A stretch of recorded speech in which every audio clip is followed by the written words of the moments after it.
So, welcome to the Good Bloke Not Woke podcast, episode 7. In this session, I'm going to be talking with my old friend Grant Gamble. Now, Grant and I have known each other for over 30 years. We first met when we were both judges on the national panel for the National Aerobics Championships in Australia. And we were scheduled to be at an event, and we were asked to share a hotel room. And Grant arrived very late, and I was already in bed when he arrived. And he sort of came in, got himself set up, and he jumped into bed. And I said g'day, and he said g'day, and we ended up talking for about 3 hours. We just had so much in common and so much alignment, and we've been really dear friends ever since. And it's been a bit of a journey, and so it's so cool to have him on because he's someone who I've got incredible respect for. And this week, I thought I wanted to have a look at agreements and what happens to us when we make agreements or when we break agreements. And it's really come to a head because I've been reading about American politics, and I don't want to make this about politics, but I was just really interested about what's being said about the Speaker of the House in the US Congress, Mike Johnson, and how he's a devout Christian and a Republican, a conservative Republican, yet he's been signing off on all sorts of stuff that goes right against the grain of what he apparently believes in. And there's a lot of questions being asked. And there's questions being asked about, has he been compromised? Has he done something in his private life? And is he being compromised? And is he rolling over and agreeing with the opposition, with the Democrats to sign off on all these things that really are abhorrent to Republicans, especially conservative Christian Republicans? And so I thought, wow, it's like I've done that to myself in my life, where I've done things where I've compromised my moral code, and I've found myself in a position where I'm trying to hide something, and it's not a cool place to be. So imagine somebody in public life, if in fact he's done that, how difficult it must be. And I just felt like that would be a really cool area to explore. And Grant is somebody I really trust to sort of have those conversations with. So I wanted to sort of talk to you a little bit about Grant and tell you who he is. So he started out in the military. He was in the Navy. He was a sailor, and his resume is really impressive. So somebody who came from a background as a sailor and where he's gone in his life and what he's created is really impressive. When I first met Grant, he was operations manager and general manager of a chain of health clubs in Queensland, and he was doing great work. And I was really impressed with one of the programs he'd put in place that was a voluntary program for the staff called Eagle School, and people could come along and learn to fly with the eagles instead of hang around with the turkeys. And it was really him helping his staff to become better people. And through all that, he spoke at conferences. We both spoke at conferences, and he was invited to speak at IRSA in the US, which saw him invited to do a consulting job for a chain of health clubs in the US, and he ended up joining that group. And he worked there with them from 1997 right through to 2008. And then he went back again in 2012 and stayed with them until 2016. And basically, as senior vice president, built some of the most impressive wellness campuses I've ever seen on the East Coast of the US. Following that, he moved on to join Dr. Zach Bush, who many of you will know. And starting out with a very small team, Grant built that organization for Zach Bush, built an incredible campus, over 75 staff, and doing amazing things, and created a really profitable global venture for Zach Bush. And eventually, following the pandemic, Grant was married to an American woman, Yana, who's an extraordinary lady, 2 kids, teenagers, decided it was time to come back to Australia. And they bought a boat and sailed back, which was an incredible story within itself, because as they progressed on their trip, they realized that a lot of the ports were closed. because of COVID, and they had some very long stints in the open sea and many adventures, some of them quite frightening, and maybe we can talk about those a little bit. But since back in Australia, Grant has overseen the opening of 3 huge wellness campuses in Brisbane and is now doing some really great stuff in the AI domain, and is a real forward thinker and a creator. And along the path, he wrote an incredible book called The Affinity Principle, which is all about building great organizations by developing your teams and developing your people. So, Grant Gamble, welcome to the Good Bloke, Not Woke podcast. Thanks, JT. Good to be here. I do object to being an old friend. I'd rather be a long-term friend, right? And I wasn't actually a sailor in the Navy. I was a junior officer. But to be honest, we're all sailors in the Navy. So, really, who's counting? But thanks for the intro. It sounds pretty impressive when you back it all up. But then when you're as old as I am, you hope you get a few runs on the board, Isn't that one an interesting though? It's like sometimes I look back over my life and I go, damn, I've done a lot of stuff, and you realize that, you've achieved some really cool things, and you did them at the time because it felt like that was the right thing to do at the time, and you created, and then you sort of moved on to another phase, and you look back and go, wow, that was pretty cool. Yeah, I know you've reinvented yourself a number of times, and we've met it. Our paths have crossed under so many different circumstances. It's just, it's wonderful to look back on the chapters of your life. Yeah. Yeah, so very, very true, mate. Well, I thought I'd sort of start off this podcast and just sort of have a bit of a chat with you about some things. And firstly, I'd love to talk to you about your book, The Affinity Principle. Huge project and such a beautifully presented book. Jana's contribution to that book with her graphic design skills has been amazing. Just a beautiful book to hold in your hands, let alone read. And I just wondered about your inspiration and the pathway to writing the book and how the book's going. That's a great question, and a big one, because so the book was really the culmination of a lot of years of working in both fitness and wellness and in other industries, and working with teams and making lots of mistakes, which is sort of the norm, and working out what worked and what didn't. And I made a lot of notes, and I had a big folder of papers and articles and notes and thoughts that I collated over many years, probably decades. And COVID hit, and we're sort of looking at each other. We're hunkered down in our house we're actually in Virginia, on the east coast of the US. And I said, maybe this is the window to do this, because I'd always thought I'd have to go to jail to write this book, because I'd never have enough time otherwise. So COVID was sort of the equivalent of that. We were stuck in this house, locked down. I was still consulting and doing some work, but it went from busy to not much. So we started working on it, but we did a weird thing. Jana designed it as I wrote it, which is not how you'd normally do it, right? Normally you'd write the book, you design it afterwards, but we were trying to fast track it to, bring it to market, and we knew we had a limited window of time. And actually, I don't think you've seen a hardcover version. This is sort of the hardcover version, but wow. It ended up being, a beautiful book, and it's got, lots of graphics. It's very like infographic-y, and lots of visuals and so forth. And Jana really added life to it, but doing it in real time was quite an exercise. And she did have to rejig it a few times, because I'd come back and tweak something and add a few words or a sentence or a paragraph. And then we went through the editing process. And so I think it was a lot of work for her, but the end result was visually stunning. In fact, she won an International Design Award for it. And we got a bestseller status with Amazon. So that was pretty surprising.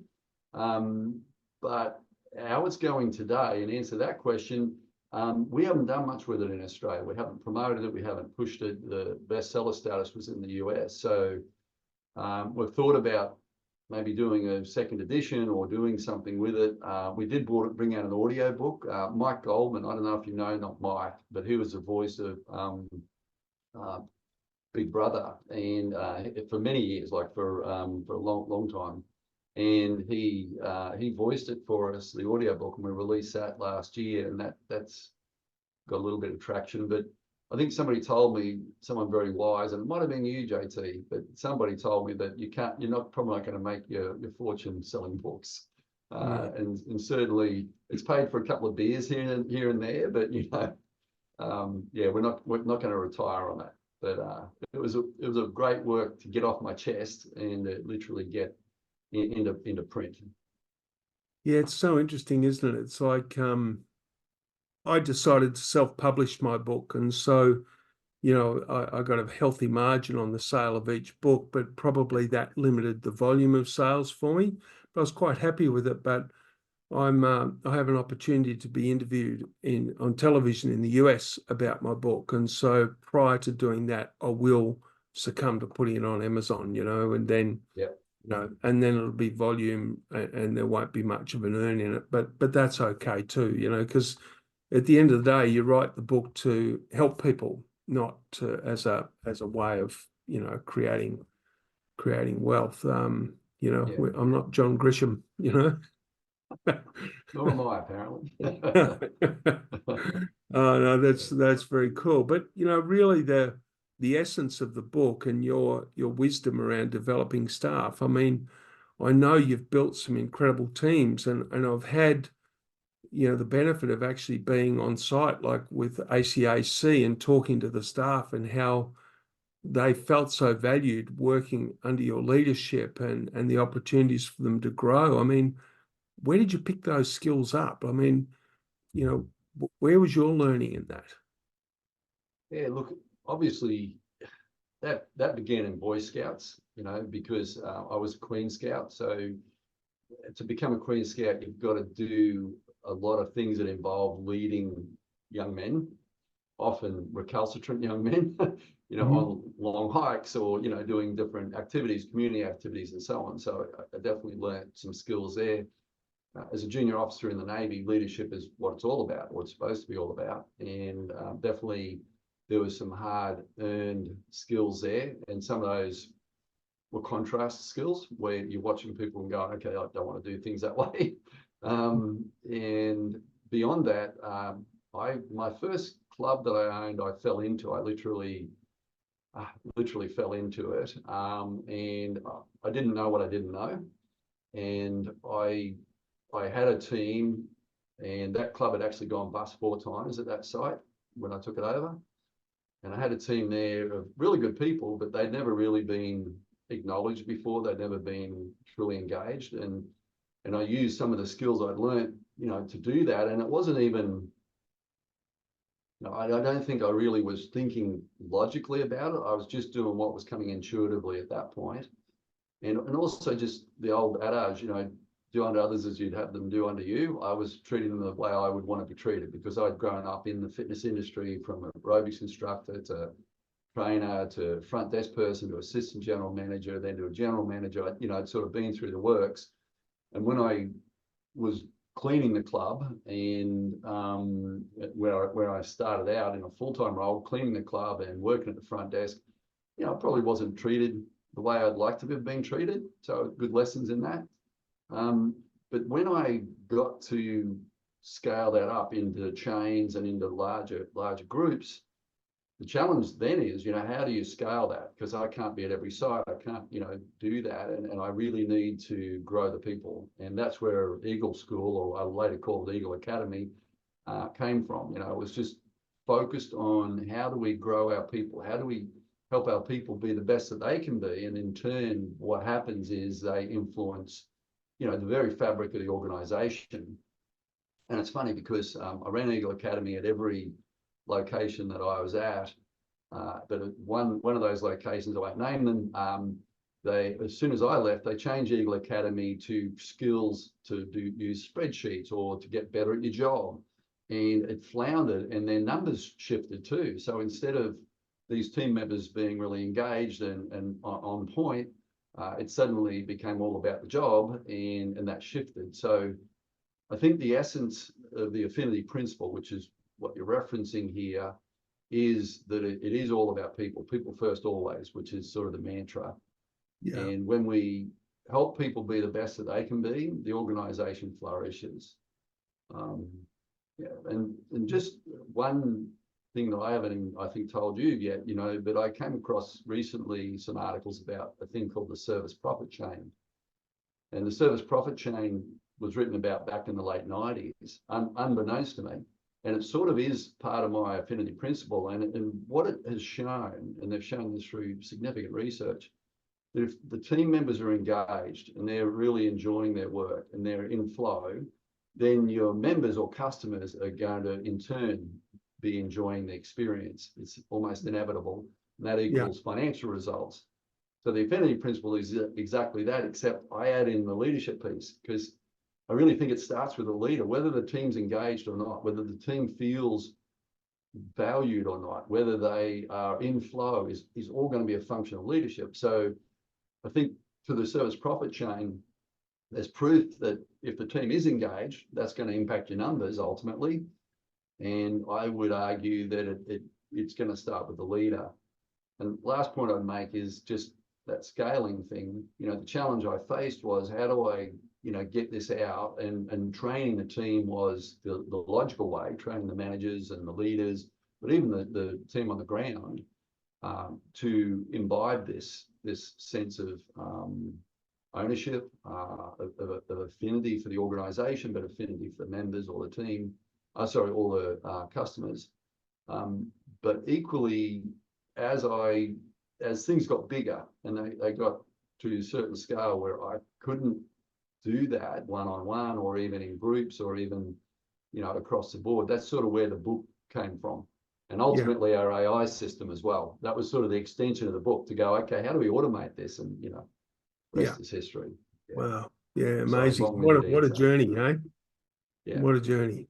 Yeah. Well, it's interesting because some of what I wanted to sort of talk with you about today, as you know, this podcast, the whole premise of this podcast is about discovering healthy masculinity, and that's a journey. It's a pathway in life, and I feel like I'm still getting better at it.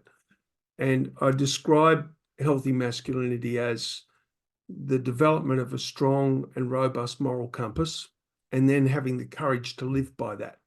Yeah. Yeah.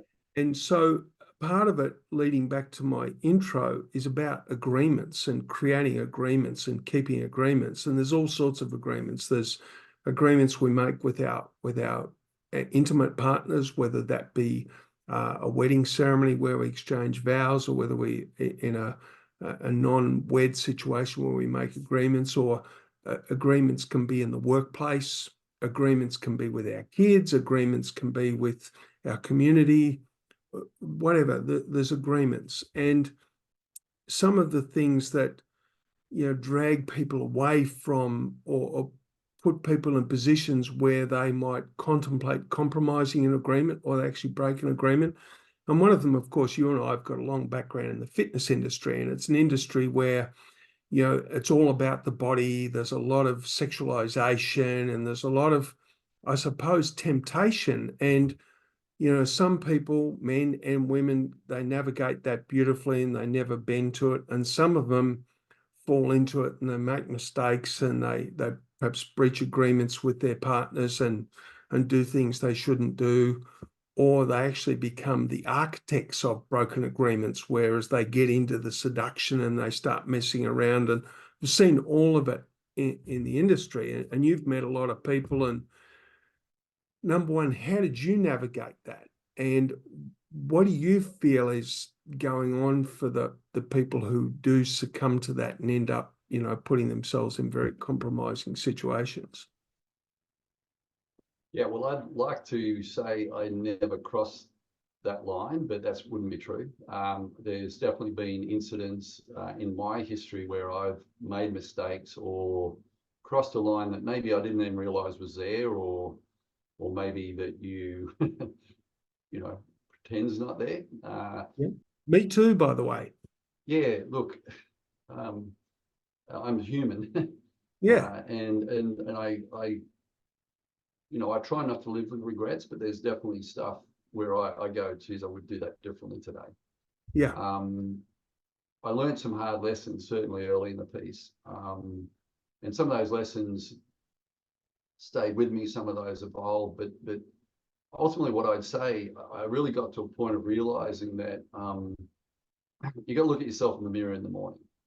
Mm. And regardless of whether you're in a relationship or not in a relationship, you know, there's an agreement that you have with yourself, be that spoken or unspoken, where you commit to be ideally the best that you can be. And I really, it became very easy for me to see the value of that short-term exchange, or that, you know, pushing up to the line or pushing over the line, how much that would impact your own ability to look at yourself in the morning and going, I'm good, I'm whole, I am, you know, I feel worthy. Because a lot of us want to be more, we want to have more, we want to do more, we want to see more, we want to be more. You have to feel worthy in order to even accept that oftentimes. And I feel like that worth comes from within. It's not just what you consciously acknowledge, it's also what you intrinsically have taken on. Or, you know, I think you mentioned at some point in our lead up to this, karma, you know, and I really believe in that. You know, I really believe that the seed you sow, so you shall reap. And so, to my advice for people in the industry, my advice for people that are coming up against this, is to firstly be very present in the moment. Like, you know, that's sort of where it starts. This is all we've got, right? This very moment. And in being present, a lot of times we think we're actually there, right? But we're really unconscious. We're in our mode of doing stuff that we've done before, or doing what feels good at the time, but we know is going to have repercussions, but we roll over it. And when you're really present and mindful, those incidents disappear. That's what I've found. And so that would be my advice. You know, one of my, you know, sort of tags on the book is mindful leadership. There's been a lot of incidents where I don't think I've been mindful and I haven't been really present for my team, and that has the same potent, you know, because if you're not really engaged and you're not present, it's hard to navigate things. So I think my advice to people is, firstly, think with the end in mind, like Covey would say, what would be the end in mind? And the end in mind being, ideally, you want to be the best person you can be. Well, is what I'm doing at this present moment leading to that? Is it adding to that, or is it taking away? Because, you know, rarely is an exchange neutral. You know, usually it's adding to something, or it's taking away. Yeah. So yeah, presence. I think presence would be the key word I'd put on that.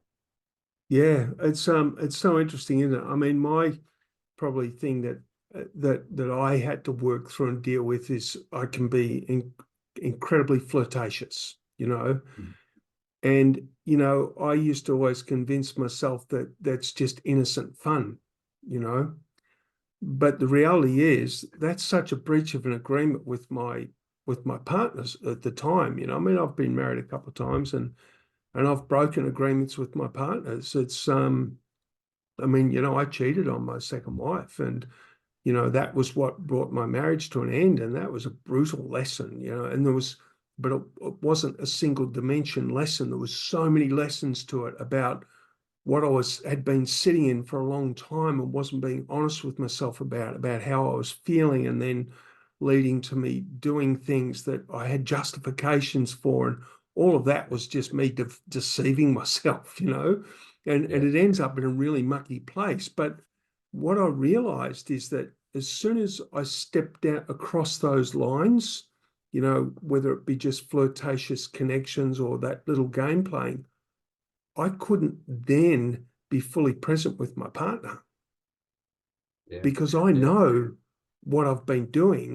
Yep. And so I'm keeping it a secret, and so it's causing separation already, and you can't get rid of that separation until you get honest, and reveal what you've done and clean it up and Yep. recommit to the agreement. And I'm just wondering how often that happens in workplaces, where we've got this really clear agreement and then we do something that we've got a justification for, but it creates separation with a teammate or a boss or somebody underneath us or whatever. And then all of a sudden the agreement has actually been compromised, and it drives a wedge into the situation.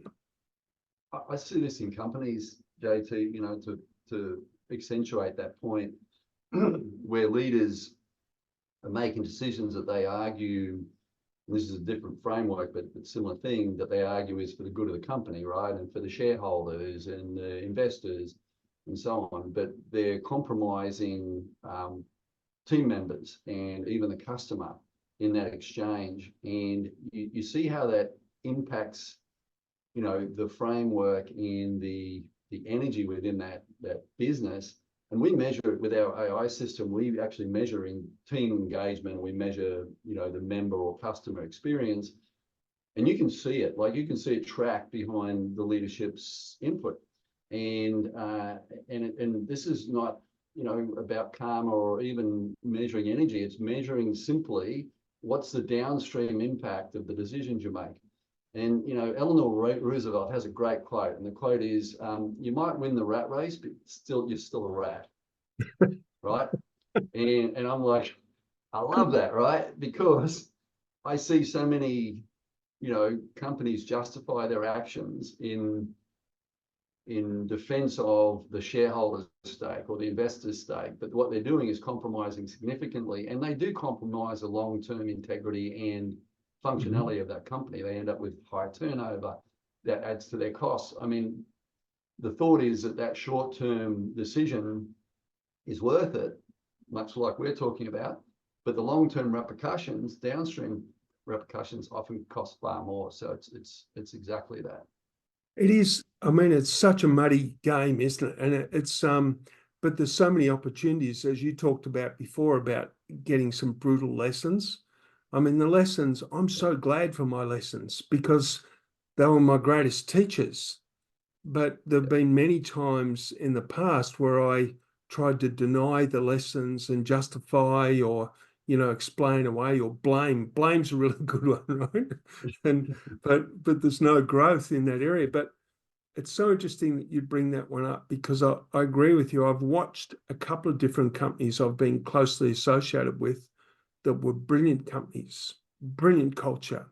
The employees loved working there and they had stability, low turnover, and then they float on the stock exchange and the wheels fall off, And it took me to a conversation I had, and you'd appreciate this, and I'd be interested in your comments. I was having dinner with some friends during the time of the banking inquiry. Now, I'm not sure whether you were back in Australia then, but there was a massive banking inquiry, and the banks were exposed for doing some shitty stuff, putting fees on all sorts of things, and the people at the table were really getting into it and really sort of chomping down on the banks for how evil they were and that sort of thing. And I just had this sort of little insight, and I started asking questions, and I was having a bit of fun, really.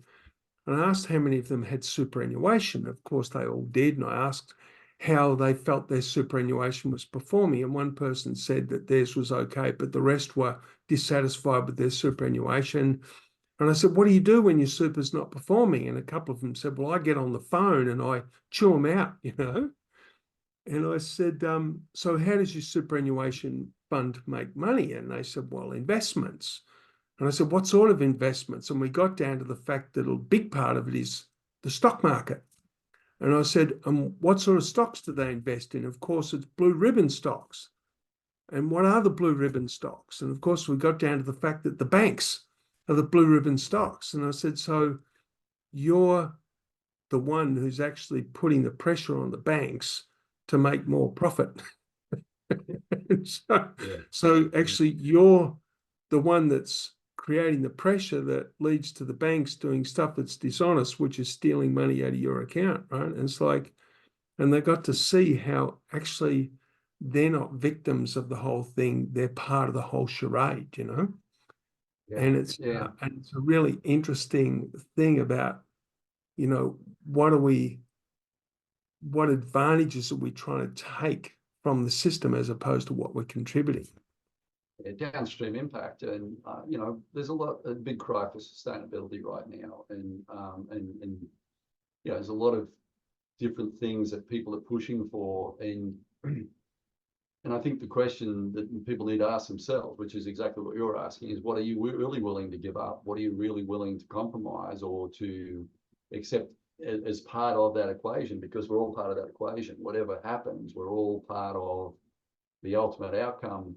And oftentimes people say, well, I'm just a cog in the wheel and I'm just one little part. And yeah, that's true. But your actions, it's a butterfly effect. You know, your actions have long-term consequences, and the decisions that we make every day, you know, to speak to your moral compass point, you know, if we have a strong moral compass and it's well defined and we're present, you know, enough to really know if we're on course, then probably should have a reasonably clear conscience. But to your point as well, a lot of times we don't realize the downstream effect of what we're doing.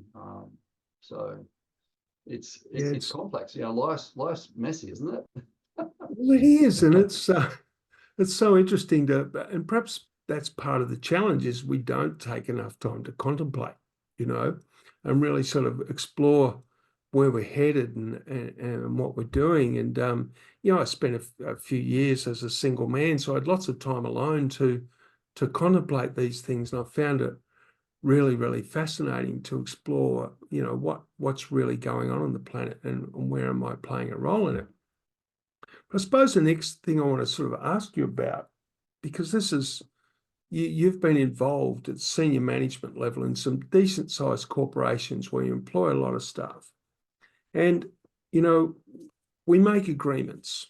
And I might have mentioned this on the podcast once before, but I actually went on a date with a woman, and you know, I realized almost immediately that she wasn't really someone I'd be very interested in, but I'd made an agreement to meet her for a cup of coffee for an hour. So I decided to really enjoy that conversation. And, you know, the first thing that happened was she wanted to know about my relationship history. And it felt like a bit like an interrogation, but I just shared everything with her, and no, I've got no reason to not be truthful, you know, and I gave her the whole lot. And it sort of went quiet in the conversation after that. And I thought, well, maybe she wants me to ask her. So I asked her about hers, and she said, I was married for 25 years. And I said, wow, that's good effort. 25 years of good marriage. And I said, what happened? She said, he cheated on me. And I said, oh, that's not good. And I said, how do you get on with him now? And she said, I can't even be in the same room with him. He disgusts me. I said, oh, how long ago was that? And she said, 8 years.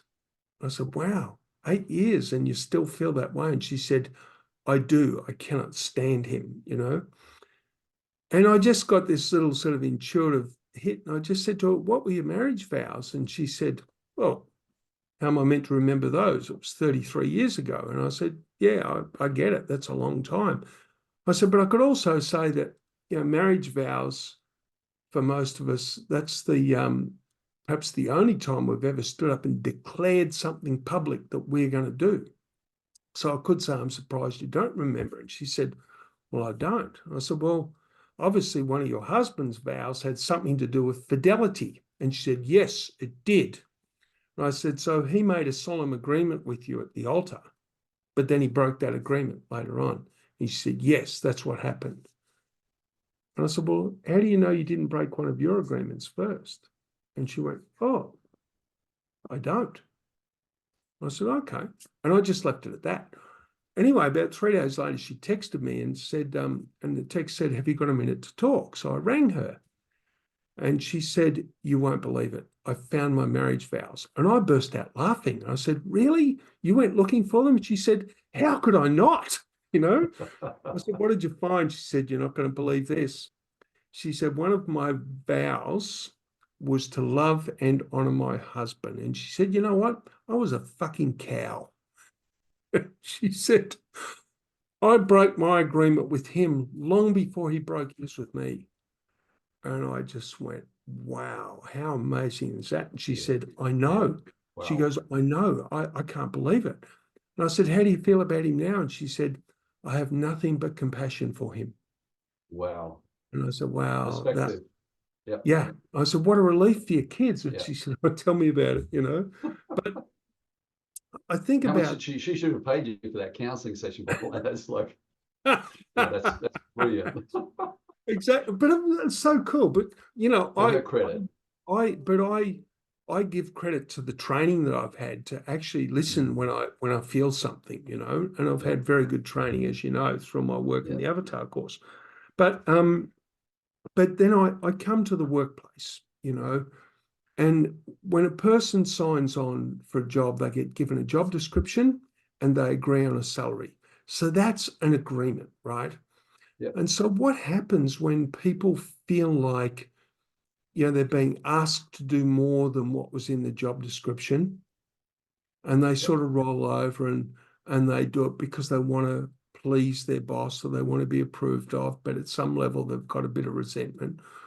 What do you feel it is that stops either the employer or the employee from stopping and saying, hang on a minute, we need to talk about our agreement? Because people feel it, you know, and we're talking here about having a strong moral code and having the courage to live by it. Yeah. Yeah. So Yeah. it feels like people will recognize that something's gone off the rails a little bit, but Yeah. what stops them having the courage to put their hand up and go, hey, can we have a conversation? JT, this is a really salient point, and I think most organizations struggle with this.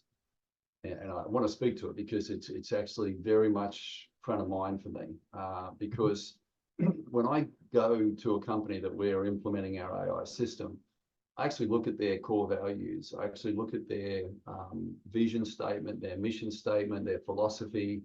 And I did a training this morning with a company locally here in Brisbane, and I went to their philosophy, core values, vision, and there's so much alignment with that company and how they act and those things that what you see in that company is high retention and a higher level of engagement of team members. And why they are excited about having this system is not just to acknowledge that, but our system will actually highlight any discrepancies that are there because they want to see those discrepancies. I'll give you a counter example. One of our longest serving clients is kind of the contrast to that. And I don't know if you remember back in the fitness days, but they use contrast correction to demonstrate how not to do an exercise, right? Well, you know, this client would be an example of that. And my point there is, if you go to their values and you go to their mission statement and you look at those things, there's a complete misalignment with actually how they act. And so they're constantly breaking their agreements with their team members. And as a function of that, their team members are disengaged. They have a very high attrition rate. And the outcome is, you know, contrary to what they want. But talking about marriages, I'm just going to jump back to something. You remember my first wife, Susie, and Susie and I get on great. We're great friends, but we broke up, and because she broke an agreement to me. Now, what you got me thinking though is what agreements did I break to her, you know, in advance of that Yeah, to her? amazing, isn't it? Great question, great question. But regardless, I don't feel any bitterness towards Susie, and yeah, she broke an agreement, and you know, therefore, for whatever reasons, we terminated. But my point there is, what I learned in that experience, the sad part about it was, don't listen to what someone says, look at what they do, right? And that's my point about this company.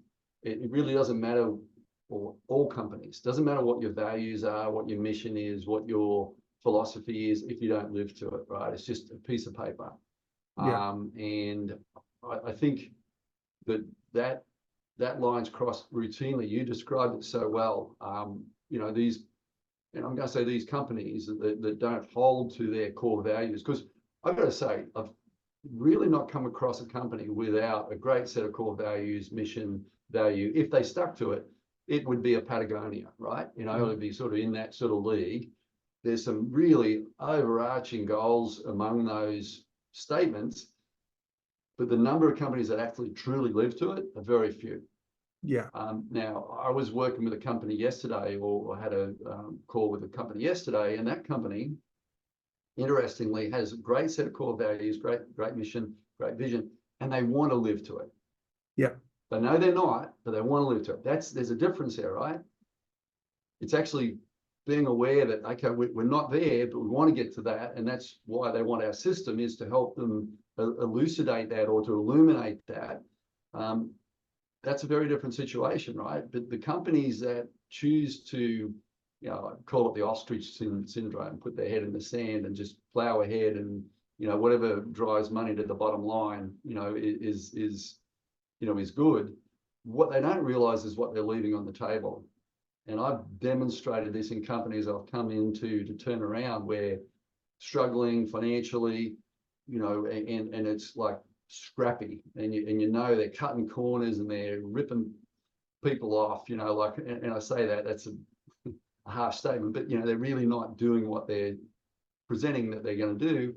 And when you come in and I don't want to sound like all sanctimonious by saying put integrity back, just put these things back in perspective. And this happened with a company I was running, where I looked at their core values and their vision and their mission. I'm like, this is really good, right?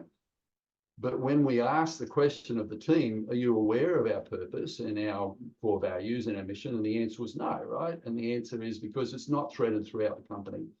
And we just did simple things like, putting the core values up everywhere you could look. So at the photocopier, in the restrooms, on the job descriptions, in the position descriptions, and really putting it out there, because what we were really doing was making an overt agreement as a company. This is what we're going to live to. And it became so much more transparent when you didn't, and it changed the fabric of that company very quickly. In fact, within months, on the dashboard we have, right, it's got a needle, right? And the needle was sitting maybe a little bit past center, and it just bounced almost, not all the way, but it bounced into the positive really quickly. It's amazing how quickly change can take place, but it truly requires that presence to see, okay, this is missing and we need to put it in, and the diligence to do it. But it's not rocket science. It's not that, pardon my French, it's not that bloody hard. No. But a lot of companies make it hard for themselves. They one last soundbite. As a consultant, I used to come in and resurrect companies. That's sort of what I did. That was my calling card. I'd come in and pick a company up and dust it off and get it rolling. And if ever I heard anybody, I'd ask questions, for example, like, so why do we do that? Why do we do it that way? And that answer, the answer that's coming, right? Because that's how we've always done it. I mean, I'm just like, I just want to tear my hair out. I just want to shake them. I'm like, that's not an answer. That's like a parent saying, when a kid asks why and you go because, that's not an answer, right? So I would come to these companies and they'd be doing stuff, and I'm like, this is literally crazy what you're doing, but it had been infiltrated or inculcated into the company over years, and they didn't even know why they were doing it in the end, and they were just like literally stabbing themselves in the foot and trying to run a marathon. Yeah. Anyway, so incredible, isn't it? But it comes back to your thing about being aware and taking a moment to be in the present, really take stock of what's really happening, and I suppose that's not just what's happening around you, but what's happening in yourself, and being honest with yourself in that moment, and I think that part of what I was talking about before about being flirtatious, the intention I realized I was sitting in was that I was using that to sort of gain some sort of higher level of acceptance of who I am as a likable person, and almost competing with other men. It's sort of like that stupid game that you play in your late teens and early 20s. And, I was still playing it when I was much older than that. And I'm realizing that that's where I was, and that there's no need to be that anymore. You can step into a new area of life. But, when you roll into continuing to behave that way, it's like the company, why are you doing it this way? Well, because, it's sort of like this snowball rolling down the hill, Yeah. and whilst it's gaining momentum, it's also melting, right? Yes. And Yes. Yeah. but it's like this whole area of agreements. I mean, like I've got agreements that I know I've broken in my life, and I'm still working to repair those. I think, there's so many things. I mean, even stuff that I committed to my mum and dad who have been gone for a long time. It's like, have I really fulfilled those things? And what else have I got to do to fulfill that? Or commitments I've made with others, my siblings, or I think it's a constant journey and we can probably never be perfect, but we can continue to try to grow and to evolve. And I think that, through all my contemplation in this, Grant, I got to the point I thought, why is it that when I was at school, we didn't have a subject that probably went for many lessons where we explored and learned about and sought to understand what it meant to make an agreement? Yeah. I think that the subject's life skills, and that's one of the subsets of that, isn't it? It's a great question. I look at what happens in the school system. I just got to say, I feel like our education system's pretty messed up. I feel like the medical system, our healthcare system's pretty messed up. Our political system's pretty messed up. If you go through all the bureaucracies within our, the foundation stones really of our society, they're all pretty messy. They're examples of, you have the committee that's supposed to design a horse, and they end up with a camel. And I think there's a whole bunch of camels we're riding around on, right? And to your point, about this, in the school system, we should be preparing young people for life. And life isn't, and I realize that some people need algebra and some people need some of these esoteric things, right? But at the end of the day, life is about managing yourself and managing your actions. And what you're talking about, the subject of agreements, is a great example of that. Managing your agreements that you make with yourself, you make with others, overt or not. I think, goodness me, look, I've thought often about, how could you inject into the system, I'm talking the education system, a life skills program, right? A real life skills program. And I know there's been attempts made at that, and there are things out there, and they teach you how to balance your checkbook, or, they teach you how to, manage, basic things. But I think it's truly those more intangible things that are far more powerful and far more impactful, because if kids did learn how to appreciate the significance of an agreement and the impact of breaking that agreement or maintaining that agreement, powerful stuff. Can you think of the path that a lot of kids would follow then versus the path they're on, without really having even any awareness around that, or the potential impact of it? Because most of our actions, it's like with karma, most of our actions don't directly come back at us necessarily, but they always come back and bite us. There's no question about that. I love it. I don't know, look, I'm not a doomsdayer. I don't think the world's going to collapse around our ears or anything like that. But I do feel like there's a need for systemic change in almost every system that's in place. And the healthcare system's the classic one for me, because I've worked in it a lot, with integrating with healthcare. I call it the sick care system, right? Yeah. Because what is it? It's like, it's dealing with people when they're sick and band-aiding it. And I'm not criticizing doctors and nurses and specialists and the amazing and talented people out there that have studied long and hard and do tremendous work. I'm just saying the system in and of itself is fundamentally broken. And there's agreements that physicians make, for example, with themselves and under the Hippocratic Oath, like where they're saying, I will, do no harm. And yet inherently, a lot of prescriptions get written do a lot of harm, right? A lot of things that come out of the system, but the system's built to drive dollars, not built literally to drive health. Again, I call it the sick care system because it's truly not the healthcare system. Yeah. The average doc, not to go on a little rant, but I'm going to anyway. Average doc in the States does 1 or 2 lectures on fitness and nutrition in the extent of all their studies, right?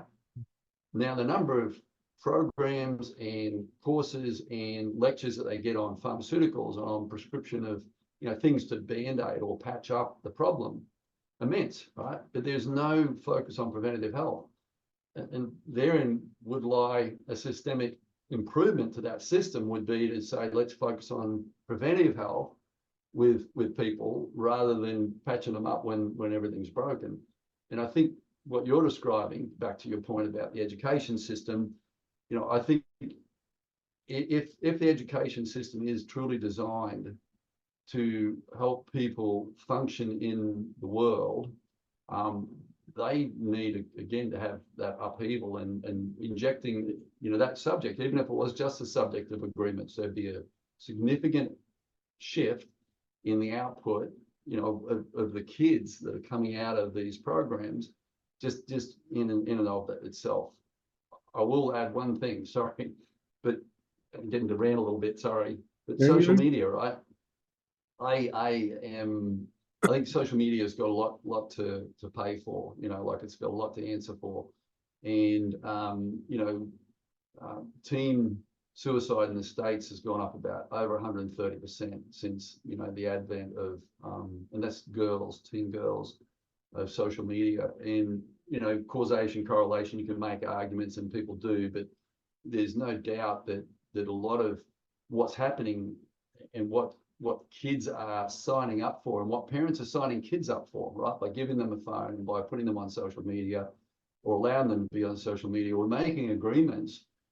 And I'm going to say with the devil on some levels, in that we're putting tools in the hands of these young children that do not set them up for success. And I think, in the realm of agreements, I'd say we should be teaching kids about that, absolutely. But we also should be encouraging parents to make solid agreements with themselves and with their kids to give them the best shot at things. Some states, I think Florida has implemented a 16-year, barrier for social media. You can't be on social media if you're under 16. Look, I love that conceptually. I'm always in favor of freedom of speech and freedom, of people's will.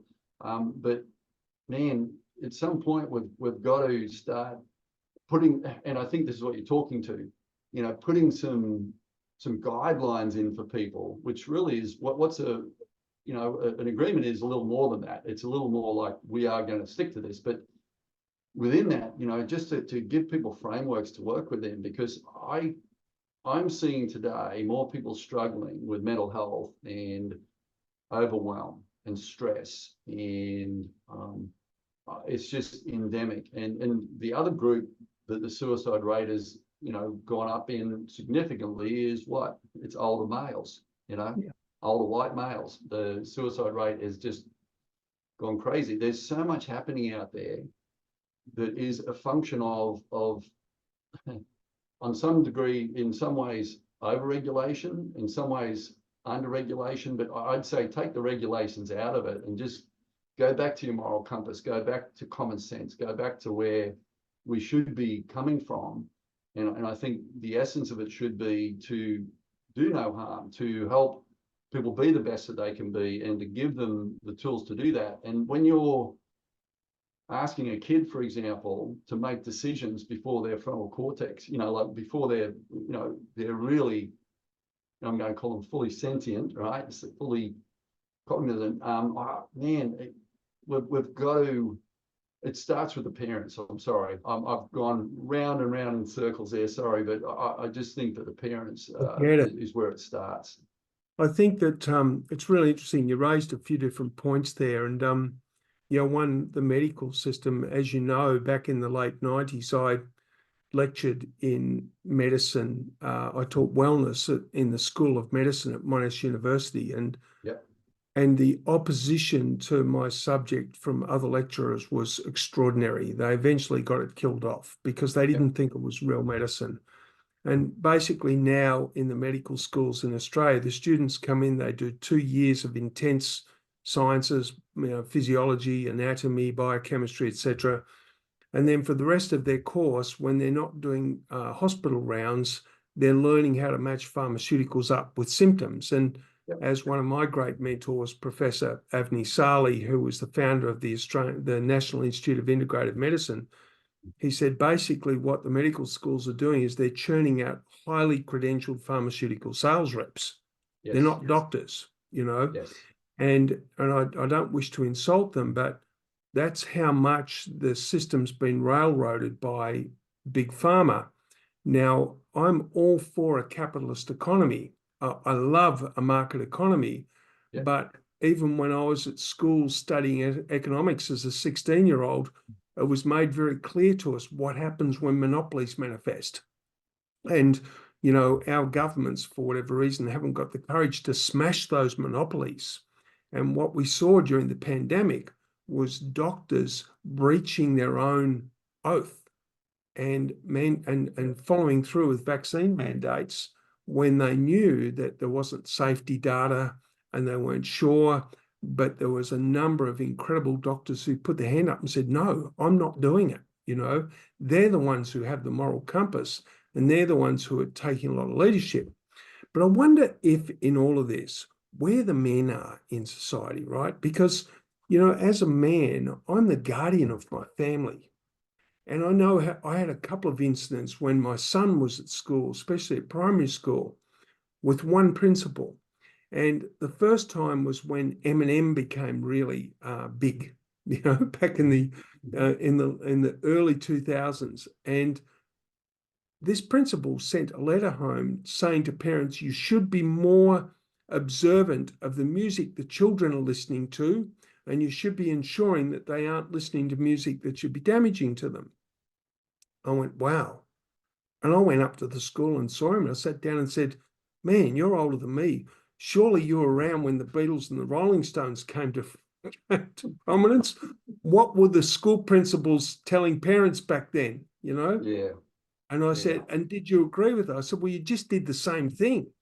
I said, stop being an idiot. You can support parents with, and so what I did is my son wanted the Eminem CD. So I went with him, we bought it, and we sat down and we listened to it together.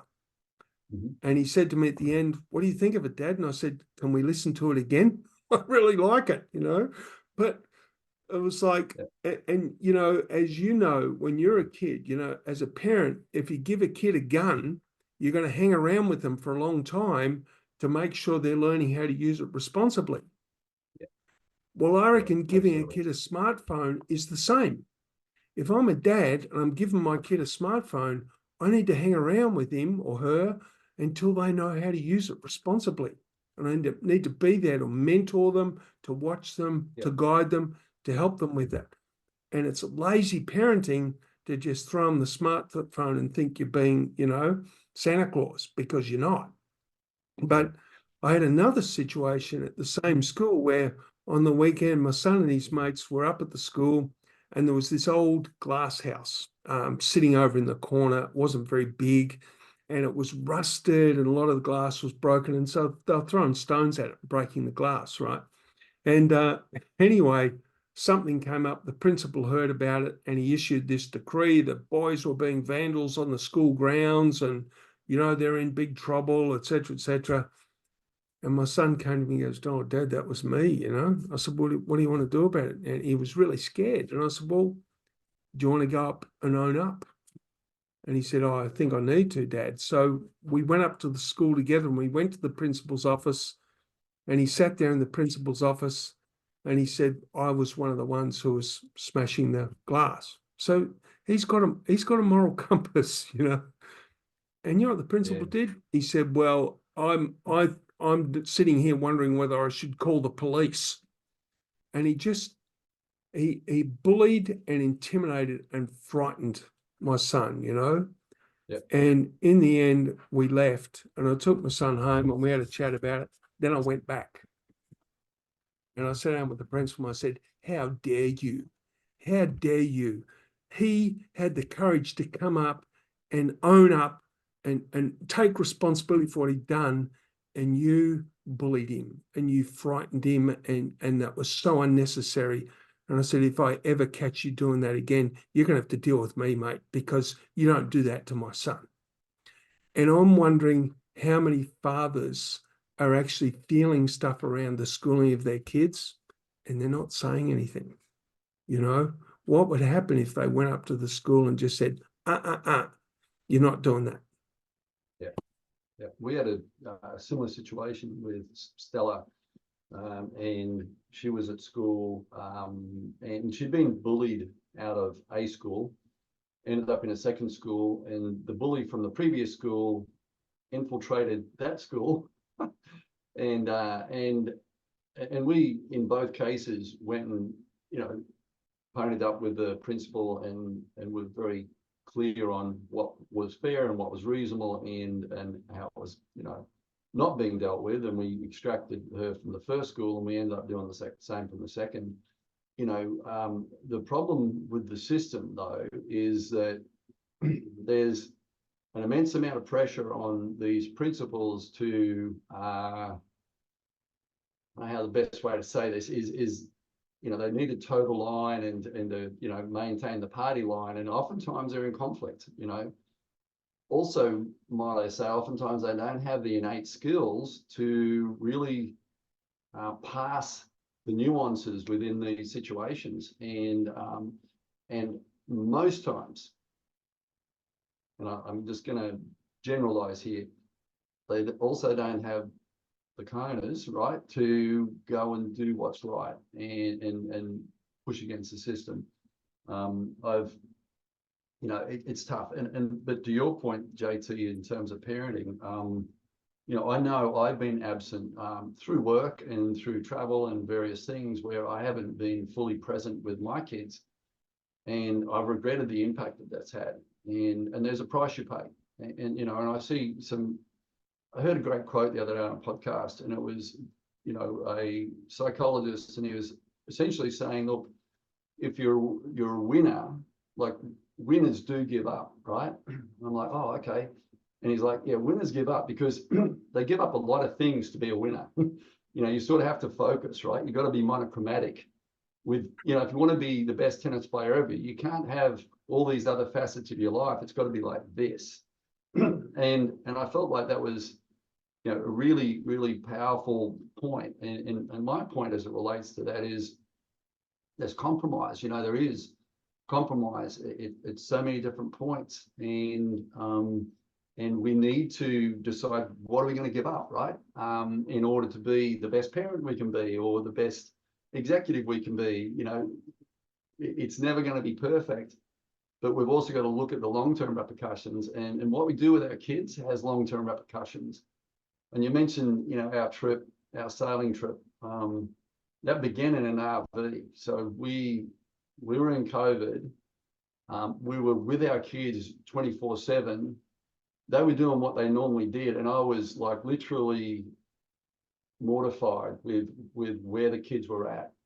And some of that was a byproduct of COVID and the lockdown and all that, but some of it was just a byproduct of that's who they had grown into.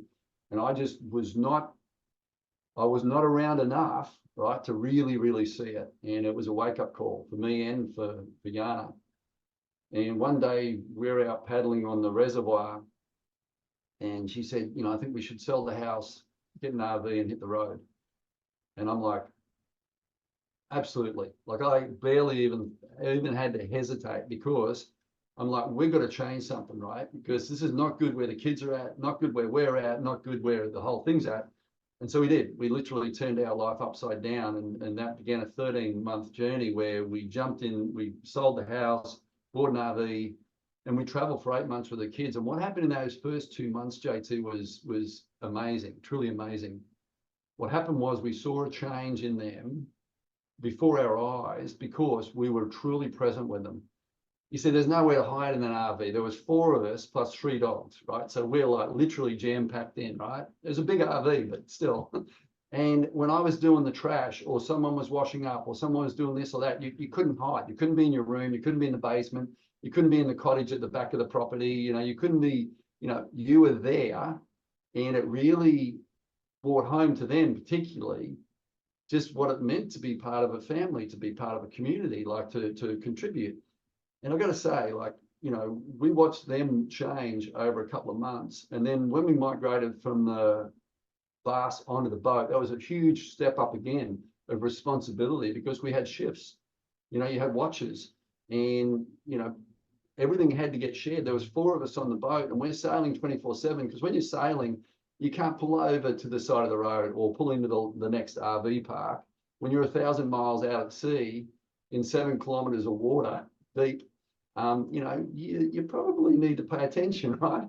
So my point is, we got a really good lesson in parenting, which was the contrast of where we'd ended up. Even though we felt like our kids were doing great and were generally healthy and well, we realized how many of the decisions we'd made, and particularly me, in what, I gave up, the things that I gave up in order to be this or to be that.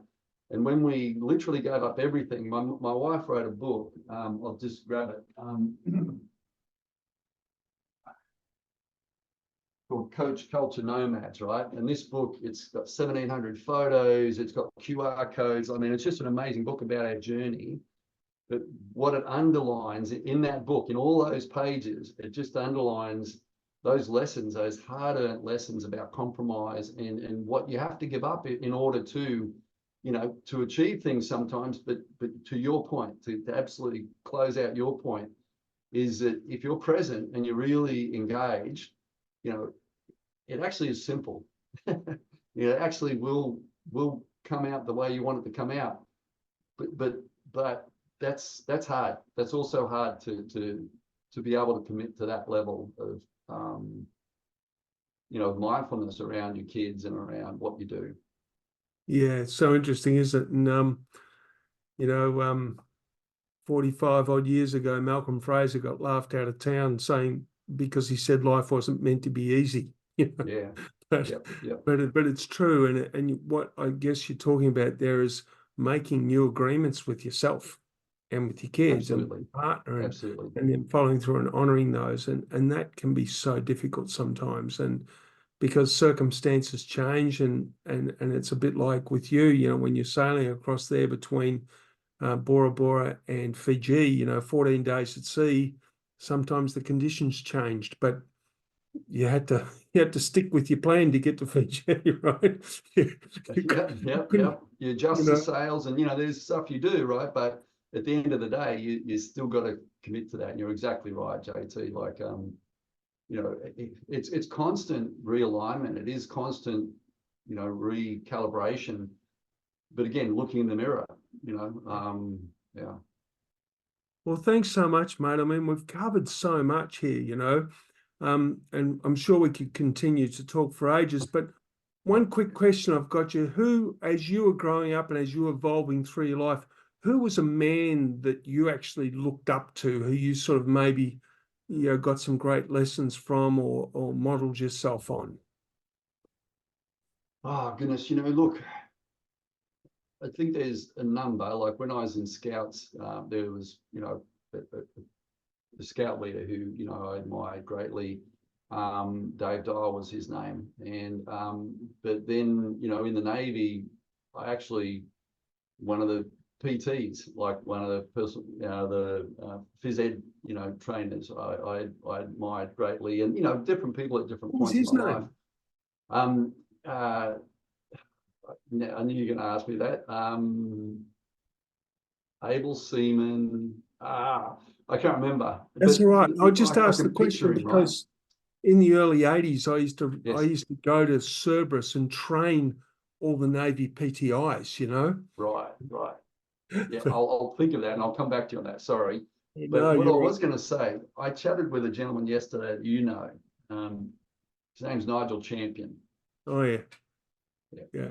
And Nigel has long held a high degree of esteem in my books, and I've always looked to him as sort of a litmus test for just a good human being, but someone who's managed to navigate the world of business and maintain integrity. And just Nigel is just, for me, I chatted with him yesterday because I really wanted to do a gut check. And I've been doing a lot more of that lately, just phone a friend, right? Yeah. And talk to them, talk through stuff. And I think as you hopefully get wiser and get your rough edges cut off, you start to listen more and get data points and seek counsel. And I reached out to Nigel yesterday, and the half hour we had, which was not long enough, was hugely valuable. And we're going to catch up again next week. Yeah. I agree. I think, yeah. Nigel, just a deeply decent human being, you know. Yes. Yeah. Wonderful. Well, mate, I always like to look at what's happening in sport, and I received an email a bit over a week ago that said that Ferrari's Formula One driver Carlos Sainz, when he came to Melbourne for the Grand Prix, was struggling with some health issues, and his team tracked down the National Institute of Integrative Medicine, which was founded by Professor Avni Sali, and he attended the institute, had some hyperbaric oxygen therapy, was able to move through his challenges, and I'm not sure what they were, and he ended up being the winner of the Melbourne Grand Prix. So all power to the team there at the National Institute of Integrative Medicine and the impact they're having on sport. A thought for the week, something I picked up during the week, which I really love, that says, one of the most underrated ingredients for having a good life is a clear conscience. To know you aren't out there doing people wrong and hiding who you are lets you sleep peacefully at night. Karma is real. Energy is contagious. So, Grant, what's next for you?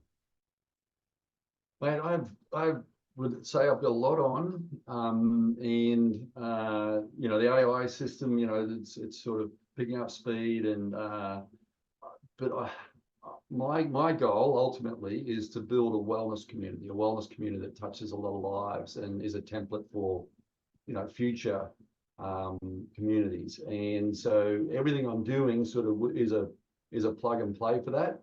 And so it would take another 10 minutes to go through the stuff I'm, sort of dabbling with right now, but it's all wellness oriented. So just more of that, and just got to join your initiative, the Workplace Wellbeing Initiative, which I'm loving.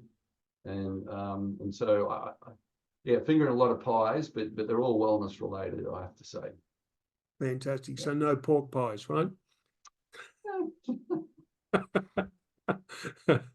Well, mate, it's been so cool having you on. I've loved the discussion. We've gone way over time, but I really don't mind because I think there's a lot of really rich content there, and hopefully our listeners will get a lot out of it. And if you're out there and you're enjoying this podcast, please share it around with your community, and let's sort of help more men out there, especially young men, sort of really step up and develop this greater healthy masculinity, and I really feel like that's going to be a key factor in helping our whole communities move forward. So, as I state at the end of each of these podcasts, be the man that you needed when you were a kid in trouble or you were feeling lost. So, thanks, Grant. Look forward to catching up with you soon, and thank you everybody for tuning in. Thanks, mate.